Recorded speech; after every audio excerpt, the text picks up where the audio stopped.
Next up, we are very lucky to have the Deputy Executive Director of the Institute of Public Affairs, Daniel Wild. Ladies and gentlemen, give Daniel a warm welcome.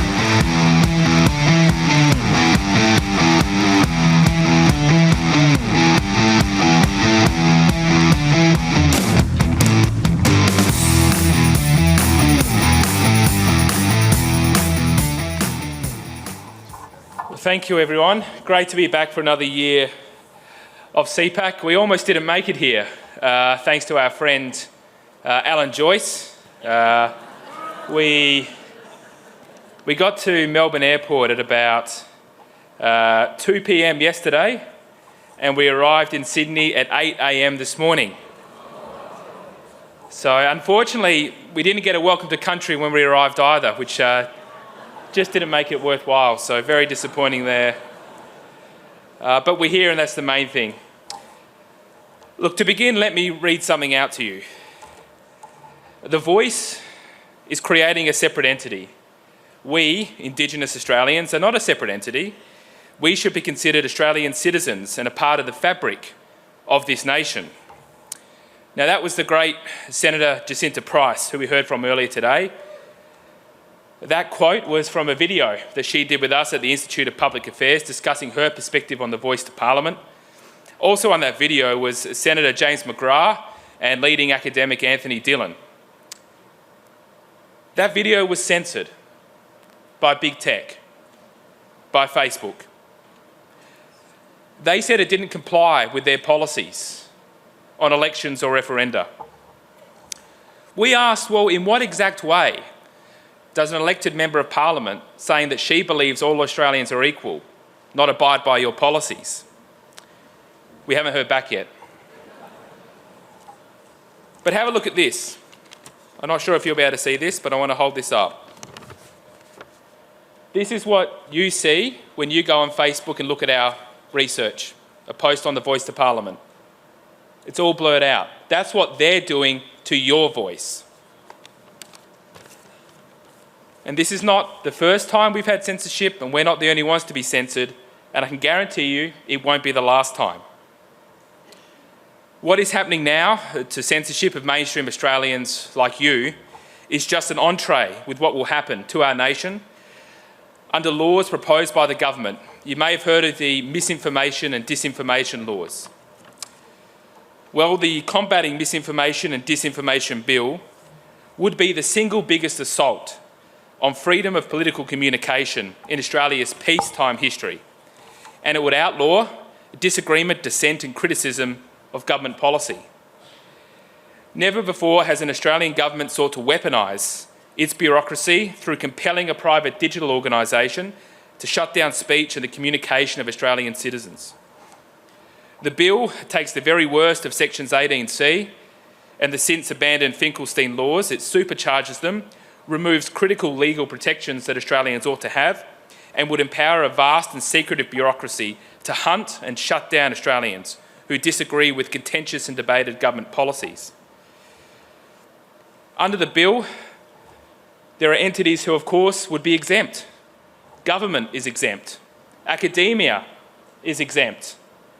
Politicians are exempt. The mainstream media is exempt. You're not exempt. They exempt themselves, and they permit themselves to spread misinformation, yet citizens who share that information could be punished and censored, including through imprisonment under certain circumstances. That an Australian government would ever contemplate a scenario whereby one of its citizens could potentially be jailed for merely expressing an opinion which they hold to be true violates every principle of human rights. Under the laws, an unelected and unaccountable star chamber bureaucracy in the Australian Communication and Media Authority would be empowered to define the official definition of the truth. It would be ACMA that adjudicates on what is and what is not misinformation. Yet even ACMA itself has conceded that these terms are, quote, relatively novel and dynamic phenomena with no established consensus on the definition of either term. And at the same time as they concede this, the bill removes critical legal protections such as the privilege against self-incrimination, a linchpin of judicial fairness, which dates back to 17th century English common law. And the vagaries of the bill are such that no Australian could be sure if at any point in time they're following the law. As you know, a foundational principle of the rule of law is that for the law to be followed, it must be understood. Yet terms such as misleading and deceptive are inherently vague and evolving and subject to interpretations. Yet in face of all this, it is up to you and I to continue to tell the truth. Truths such as Australia is a great nation and a force for good. Truths such as we are all equal and must not be divided by race. Truths such as pursuing moral, spiritual, cultural and economic excellence is superior than a life based on identity politics and division. It is our civilisational duty to continue to communicate these truths so that the values that have made Australia the nation it is today will endure for generations to come. Friends, as we gather here today, we must reflect on the question of why it is that they are going to such great lengths to censor us. Well, there are two reasons. The first is that we are right, and the second is that we are winning. This is a government more radical than Whitlam. Their cheerleaders and apologists in big tech, the mainstream media, academia, the ABC, the woke corporations and the inner city elites know that the only way they can win a debate is through refusing to allow one to happen. The only debate they can win is a debate which they make unlawful. And they know when Australians learn the truth about their agenda, they do not support it. Let's briefly look at The Voice. When Australians understand that The Voice will create division based on race, when they understand it would brick into the Constitution and cannot be removed, when they understand it will be a Canberra-based bureaucracy with an urban bias removed from remote and Indigenous communities, when they understand that Indigenous communities themselves are split on the matter, they are far less likely to support the proposal. As it's mentioned before, we are up in the polls, and as people learn about this, it goes our way. But there is a long way to go. The Yes campaign is armed with $30 million of corporate and taxpayer money. They have an army of volunteers, and we can't grow complacent. Yet rather than debate, the political, corporate and media elite seek to censor, and no wonder why. Nothing annoys the Yes campaigners more than when you quote back to them words that they have actually said. So let's do that. Listen to this. Marsha Langdon, co-author of the Karma Langdon report, which our Prime Minister has repeatedly referred to as the authoritative source on details on the Voice to Parliament, including holding that report up in Parliament. This is what Marsha Langdon said. Our constitution is racist. It was designed as a racist constitution.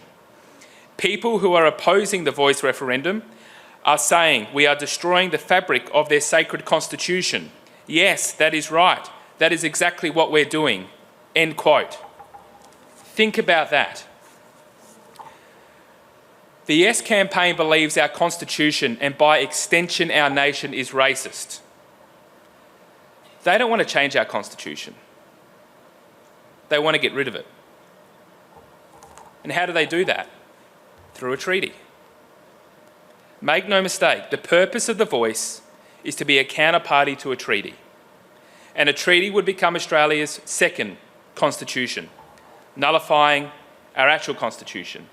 And Australia Day, that would be Treaty Day.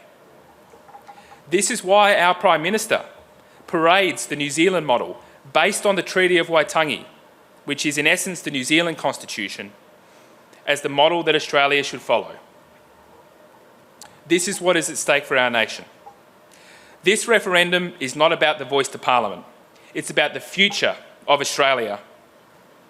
It is a turning point. If we lose, then the Australia that we love, the Australia of egalitarianism, of democracy and of freedom, will be lost forever. But what if we win? If we win, then we continue our journey as a nation. The true story of Australia is not that we are a racist nation, built on stolen land by colonial invaders presiding over a never-ending series of oppressions. That's not our history. It's not even close. The exact opposite is true. The true history of Australia is how a group of disparate, inward-looking penal colonies set up on the other side of the world by Britain overcame hardship and division to become among the most tolerant and fair-minded of nations. We are the people who made pioneering advances to freedom and democracy, which were well ahead of their time. We are the people who went further than any other nation in establishing the rule of law and equality before the law, just 4 months after the very first Australia Day in 1788, when 2 lowly convicts won the right to sue a ship's captain. Known as the Cable Case, this was foundational and visionary. It gave equal standing before the law for all, from convict to captain, something not available in Britain for decades to come.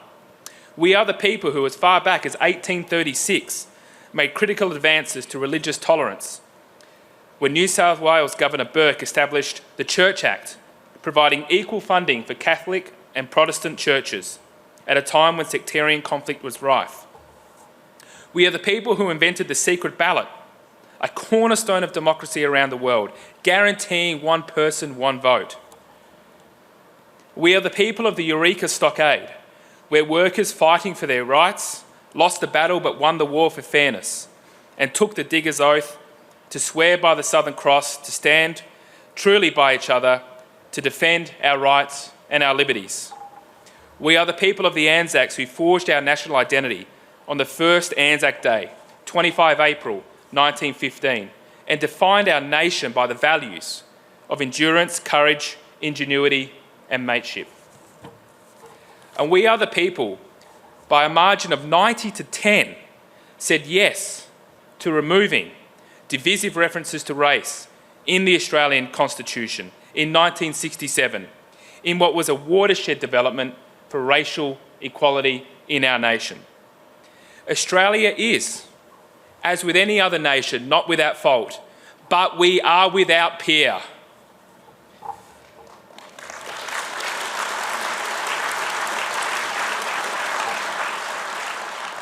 And there is a very clear choice in front of us between those who run down our country and call us racist, and between us who believe Australia is a force for good in the world, between those who preach divisive identity politics and between us who believe we're all Australians, between those who say our Constitution is not worth defending and between us who understand it is our constitutional democracy which is the foundation of our way of life and our prosperity, between those who say we should go backward and those of us who say we must go forward. And it is our opportunity to say no to the divisive sectional agenda of the elites, and our opportunity to reaffirm our commitment to Australia, the Australia that we love and that we know, to pass this nation and its values and its institutions onto our children and onto our grandchildren. This is our responsibility. I'm grateful to be in this fight, and I'm looking forward to casting my vote in October, because referendum day will be the day that we say yes to Australia. Thank you.